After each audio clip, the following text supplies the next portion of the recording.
balls here. Excuse me. But without further ado, I'd like to invite Kevin up here to tell you a little bit more about Powercrunch. And yes, so thank you. Hold that higher. Thanks to everybody for coming. We appreciate you coming over and checking out our digs, and hopefully we've got some fun stuff for you tonight. I'm going to talk to you a little bit about this company. I think you all know we're Powercrunch, and you might not really know what that's about, so I'll talk to you a little bit about that. And then after that, we're going to have my friend Mark come up. He's a best-selling author, and I'll speak to Mark a little bit. I'll speak about Mark at the end of my little talk. So what this company does is protein. Powercrunch is our brand, but what we're really doing is protein. I've been aware of the value of protein in my health and in my wellness and in my ability to perform as an athlete my whole life. I mean, literally since I was a teenager. And so I suppose, like a lot of people, I didn't think a whole lot about it. I just used the supplements I used and went about my way. And I've been formulating supplements since about 1982 for various companies along the way. And I actually had a company of my own in 1991 when my son was born. And he came by C-section. And at that time, I was formulating products that were basically pill and capsule products. Nothing to do with protein powders. I had done them along the way, but didn't think that there was anything new, and it certainly wasn't an exciting area to me, and I didn't think it was really an area of business that would be good for me to be in or profitable, so I didn't think much about it. Then my son is born. He comes by C-section, and my wife had some complications and wasn't able to nurse him in the beginning, and then when she was over that, there was no milk for him, so he started life on formulas. And about 8 weeks, 10 weeks into his life, he started to have some digestion problems, and he started to get diarrhea, and in a few weeks that developed into a full-blown case of colitis. Colitis is pretty dangerous in anybody because you lose all your fluids and all your nutrients, but in an infant, it's pretty scary. It's real scary stuff. Protein is the main nutrient which our bodies run on. It's not vitamins, it's not minerals, it's not fats, and it's not carbs. It's protein. You will die quicker from a lack of protein than any of those other things, because protein is what you're made of. If you take the water out of your system and the bones, you're almost all proteins. There's 100,000 different kinds of them in your body. So when he's having this problem, he's not holding any food, he's not holding the protein from these infant formulas. I contacted some friends of mine, we spoke with his pediatrician, there were some MD friends of mine, and I started calling the companies who made these products and asking them questions about the proteins they were using in them, why they were using inferior proteins, a whole lot of other things. Now I was mostly speaking with protein chemists who really aren't about the business of their companies, and so they mainly agreed with me, which I found startling. Today I wouldn't, then I did. I was probably a little more naive in those days, but long story short, we came to, all of us believe that his problem wasn't that he was having an allergy, wasn't that there was some sensitivity to something else in the infant formula, but that in fact he couldn't absorb these proteins. He's an infant. He's got a completely undeveloped digestive tract, and it's only meant to be having human breast milk, which is soluble in a whole lot of things, obviously, that are friendly to an infant. So, what do you do about that? Well, there wasn't a whole lot of things to do about it. There was one product on the market that was a hydrolyzed form of protein, meaning that they had chopped up these big molecules in which protein normally presents itself in nature into really small ones so that the infant could digest them. Carnation, some time back, actually had a formula where they said, smaller peptides, friendlier for baby. And I believe that product is still on the market. I don't have newborns anymore, so I'm not totally sure what's going on there. But the bottom line is that put us on a track to think, well, maybe we could do better than that. And I found a gentleman who had some experimental proteins at that time, a hydrolyzed whey. And he sent me some, and he said, you know, I can't give you any guarantees. This is benchtop stuff, meaning it's R&D. It's not being manufactured by the company. And he said, but I would love to hear what happens with your son. And he said, I think it's just the right thing. So we mixed his formula, we gave it to him, and he got well, just immediately. Diarrhea stops, colitis stops. And he goes from being extremely ill, in a very dangerous position, to 48 hours, he's well, he's fine, he's good. And that's dramatic, that's astounding, because he'd been on every milk-based formula there was.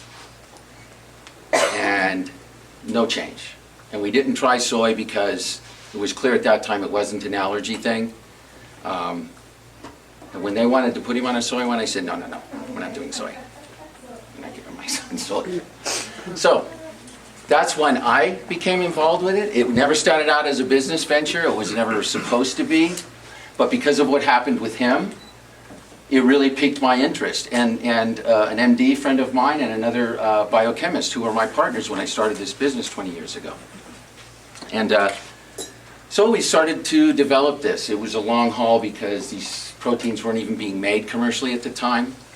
We had to sort of hawk our house and everything to get a large amount of them made so that we could make product. And over the years, the first group of sick people we fed them to was guys who were dying of AIDS. And they immediately started to gain weight back. There were guys who were sitting in hospices kind of waiting out their time to die because they had full-blown AIDS. And they started drinking this crazy stuff that tasted terrible at the time. It was just horrible. And they started gaining weight back. They stopped the cachexia. They stopped losing weight, and they started gaining weight. And many of those gentlemen are still alive today. And in the early 90s, that wasn't the case. If you had full-blown AIDS, you died.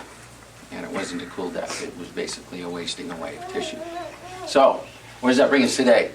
That's the protein that's in these products. It's absolutely absorbed immediately.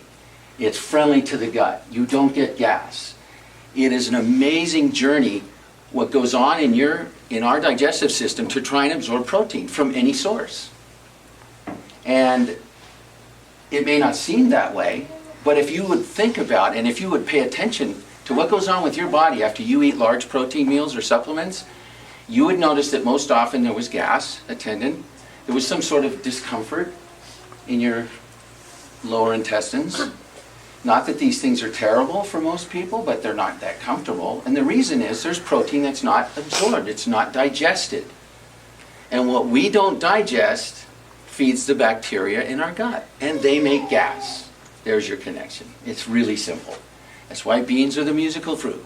Because we don't have the mechanism to digest those proteins. We don't have, it wasn't a food that we ate in our evolutionary process. We did not eat those foods. We did not eat soy. We did not eat rice. We did not eat grains. Those all came around about 15,000 years ago. And so as far as the protein content goes, we ate animal proteins. And dairy, obviously, is where the whey comes from. It has a beautiful amino acid profile. It's as good as there is on the planet for human nutrition. And what we've done is taken that protein that's very difficult to digest, whether it's whole milk, whether it's somebody's protein powder, and we've chopped those molecules up and we've made them immediately available to our digestive tract. So what happens? Wow, they start getting transported into the blood really quickly.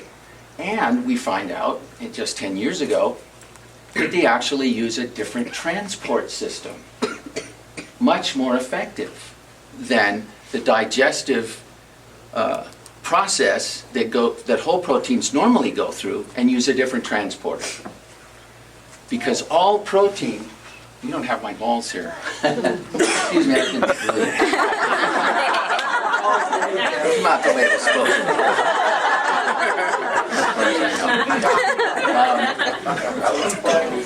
I have some exercise balls, which I usually use to illustrate this point. But if I had a ball the size of a basketball, and I said that was the normal molecular size for a protein, and I told you that all of those basketballs that we eat, the beef and the fish and the chicken and the eggs and soy and rice and pea, whatever protein you got, has to be chopped up into pieces that end up in the size of a BB, relatively, in order to get digested by us and not feed those bacteria that make that gas. That might be a little astonishing to you, but it's absolutely true. So all protein molecules have to get chopped up into these tiniest little ones in order to get absorbed. We call them micropeptides. Technically, they're called di- and tripeptides. Means they have 2 or 3 amino acids in one molecule. If it doesn't get chopped up that small, naturally by our gut, it doesn't get absorbed by us. It doesn't get into our blood, and it doesn't do all the cool things that protein does for us. It creates our hair and our nails and our neurochemistry. It creates the tissues that our heart and lungs and liver and kidney are made out of. All of those things are proteins. There's over 100,000 of them in our body. There's 1 trillion cells in every one of us walking around, and every one of those cells makes protein nonstop all day long. It uses 60 to 70% of our calories, just the making of proteins. That's how our body communicates from cell to cell, and that's how it makes all the things we need. So if you could get a protein that you could digest in greater quantities without all that discomfort, what would that do to you over a lifetime? What would it do to you over a few weeks? You would notice a change. Your hair would feel different. Your skin would feel a little different. Use it for a year, you'll notice more changes. Athletes will notice it immediately. If you're sick, ill, you'll notice it immediately. It's used by oncologists. A lot of them in Orange County, and the word is spreading because it's so healthy and so kind to the gut. And people on chemo have troubles with that. So that's what Powercrunch is about. It's a whole lot more than these great tasting cookies, which, by the way, we feel we did a pretty good job because that protein in its natural state is really nasty stuff. We've had to develop complete flavor engineering processes over the years to make these products taste the way they do. That's it in a nutshell. I mean, that's what's actually in these products, and that's what we put in our ready-to-drinks. It's what's in our protein powders. It's what's in every bar that we make. And so that's what we do as a company. That's our mission, is to take those products out, put them in a snack food format so everybody will love to eat them. Because for me, I don't care how I deliver that protein. And I've kind of got a snack food taste myself. I love snack foods. So that's Powercrunch, and that's what we do here at Bio Nutritional Research Group, and that's our mission.